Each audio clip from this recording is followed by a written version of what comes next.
Still being shot down as lawmakers grapple with what to do about soaring school costs that are driving massive property tax hikes. The latest budget defeat coming in the Addison Northwest School District, where voters said no for a second time this year, with 727 in favor and 745 against. Channel 3 political reporter Calvin Cutler is live at the State House. Calvin, this vote a reminder of taxpayer unrest, many looking to Montpelier for help. What progress is being made on this issue?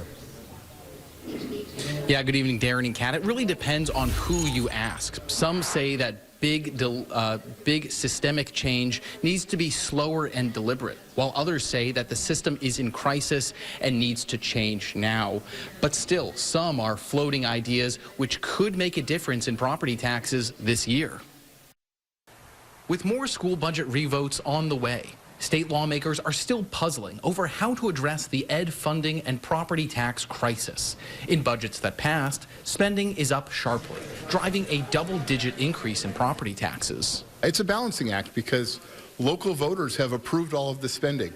All $197 million increase has been approved by local voters. About a third of school budgets were rejected by voters on town meeting day, and those districts have been cutting spending before going back to voters. The question is whether lawmakers will provide property tax relief by pouring other tax revenues into education. A key House committee is considering a $20 million increase in the cloud tax on business software.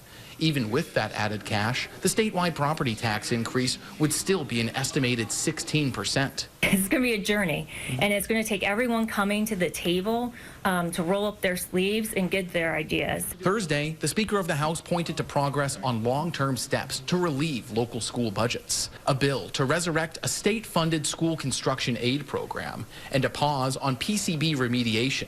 Both are big drains on local school budgets, and some have other ideas for cost containment. St. Johnsbury State Representative Scott Beck has a proposal to connect voters with their decisions on school budgets with what they'll actually pay. My proposal much more closely connects the district's spending decision with its tax rate, and it blocks the legislature from affecting that tax rate with their decisions without being clearly transparent about it. Last week, Governor Phil Scott said he could potentially support new taxes to buy down property taxes, but only if lawmakers pass longer-term systemic reform that controls spending. Do we have enough time to do that this year?